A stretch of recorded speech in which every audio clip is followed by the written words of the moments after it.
How does voting on amendments work? In the decentralized world of the XRP ledger, there isn't a single entity or authority dictating the rules or making unilateral decisions. Instead, the ledger relies on a process involving a select group, known as the unique node list, to navigate its course, particularly when making changes or updates, known as amendments. Amendments for the XRPL are proposed alterations to functionality and can encompass various aspects, such as introducing new features, enhancing existing functionalities, or rectifying issues. While the network is open to everyone, the 35 UNL validators hold the voting power to decide whether these proposed amendments get a green light.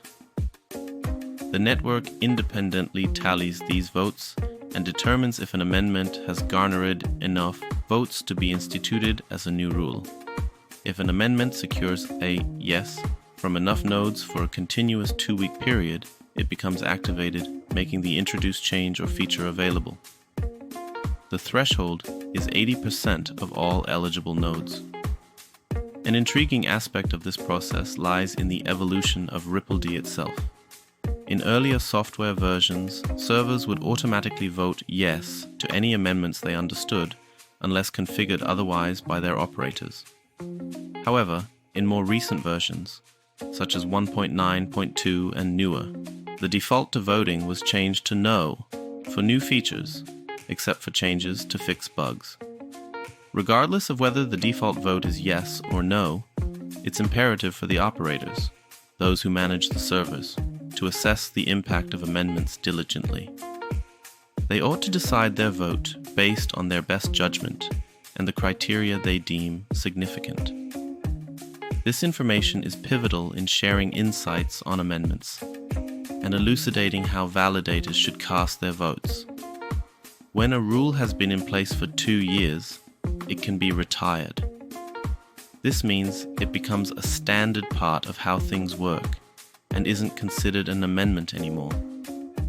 It's like the rule becomes so normal that it's just a regular part of the game.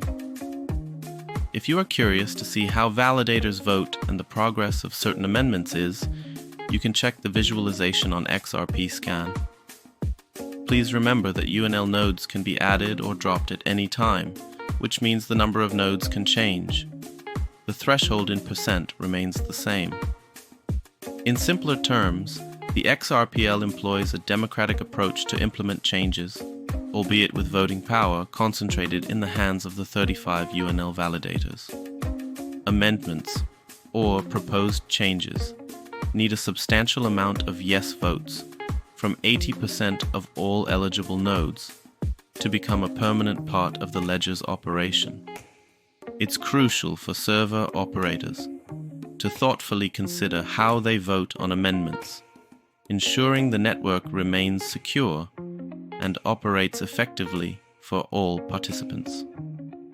The unwavering commitment of UNL node operators is sold to the XRPL, irrespective of the preferences or wishes of any particular party. All participants tirelessly endeavor to ensure the ledger remains secure and operational at all times. If you enjoy explainers like this one, share them with your friends and let me hear your thoughts.